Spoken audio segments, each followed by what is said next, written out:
In a couple of months, in the year 2025, peak is about to return. And now you're probably asking yourself, what is the peak you're referring to? Well, I'm talking about Daredevil, and specifically Daredevil Born Again, that continues the peak and the 10 out of 10 show that was Daredevil that happened in the mid 2010s.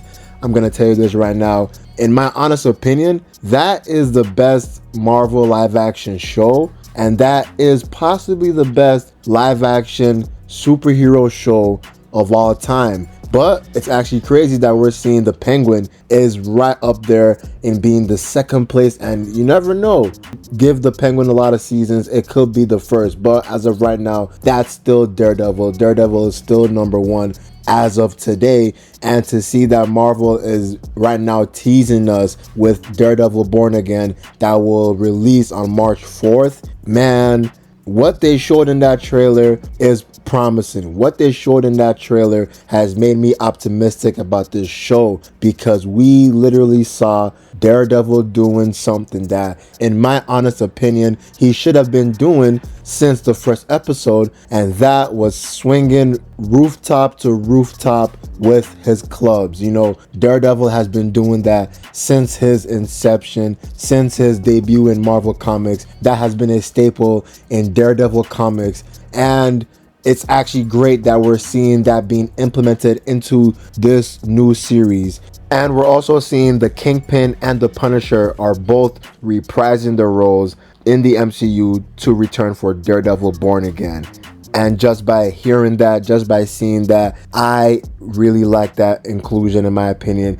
This will make the show very interesting, and I hope that Marvel makes Punisher and Daredevil fight each other in some way, and I hope that fight will be very brutal and very bloody.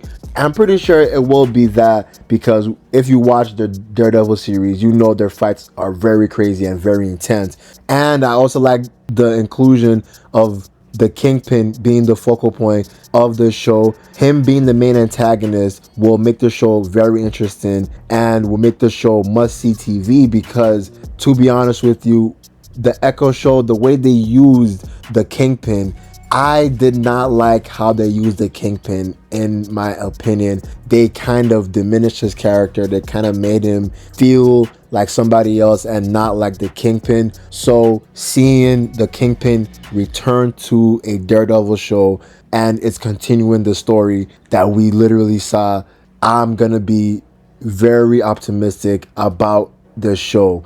I think the show will be the MCU's best show in 2025, but that's not the only new product that we saw in this trailer, because this whole thing I'm actually talking about is a Marvel Studios TV slate. That What If Season 3 is dropping on December 22nd. Your Friendly Neighborhood Spider-Man is dropping on January 25th. Daredevil Born Again dropping on March 4th. Ironheart dropping on June 7th. Eyes of Wakanda dropping on August 6th. Marvel Zombies dropping on August 25th, and Wonder Man dropping on December 25th.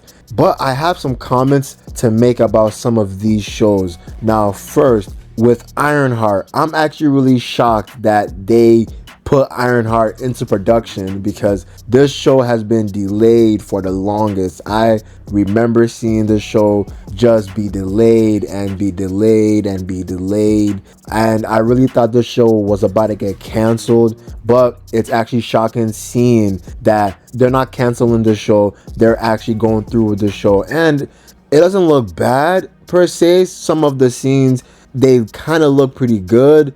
You know, I'll be honest with you, her suit is not really comic accurate, but it doesn't look too bad in my opinion. But we'll have to see. It may be mid, it may be decent. But we now see Your Friendly Neighborhood Spider-Man, and I hope I'm not the only one thinking this, but I probably am as of right now. I don't really like the art style this show has, in my opinion. It just looks bland, it looks clunky. You don't really see any shadows that any person has, in my opinion. The shading looks off. I know they're trying to go with a comic book style drawing, but the characters so far are the only ones that look like a comic book, but the city kind of looks like a 3D show, so it's kind of looking like they're trying to be two things in one, but I hope the story makes up for it. I hope it's a very great story. And it's a Spider-Man show, so what could go wrong? But we have had some Spider-Man stinkers in the past, and I hope the show isn't one of that, just by judging off the art style alone. Then we now go into What If season 3. I think is their last season, and it's the same animation style from the first 2 seasons, and their animation style for What If look gorgeous. In my opinion, they look really good, and it's looking pretty good for the season 3. Since it's their last season, they're probably gonna go with some very crazy stories, so we're gonna have to gear up and prepare ourselves for that. And Marvel Zombies, that comic was insane. If you read that comic was brutal. A lot of characters that and love, they died, and it was brutal, it was gruesome. So it's looking pretty good. I think it's the same animation style as What If, so I kind of got confused seeing this show, Marvel Zombies and What If. But Wonder Man, to be honest with you, to be really honest with you, I might be the only one here that will say this, but I don't like how Wonder Man looks, truthfully. I just don't know what it is. I just think they're trying to go in a comedic route. They're trying to go in a route that, I know Wonder Man, he's pretty comedic in the comics too. He is actually pretty funny in the comics as well, but I'm just looking at the way their scenes are and their dialogues are so far that it's just not looking too promising. In my honest opinion, I could be wrong. This show could be very good. It could prove me wrong, so I hope it proves me wrong, but just judging by looking at it right now, I don't think it looks really good. But Eyes of Wakanda is the last one. We only saw like a little glimpse of it, like a little 2 frames of the show. Basically, the animation looks pretty good, but it kind of also looks like the What If animation. But this show does look good, but we only saw like a little quick glimpse of it, and the rest is just Deadpool and Wolverine. The main purpose of this video was to talk about Daredevil Born Again. I know this show is gonna make Daredevil be the #1 live action superhero show of all time again, and I'm gonna stand by that. Daredevil, the show in the mid 2010s, that was great. That was peak. That was 10 out of 10. So I hope they do not fumble in this new show. I hope they do not drop the ball, and I hope the quality and the action of the first show will be brought back into this new show, man. But that's the Marvel Studios TV slate. What do you guys think in the comments below? Am I wrong to think what I literally just thought?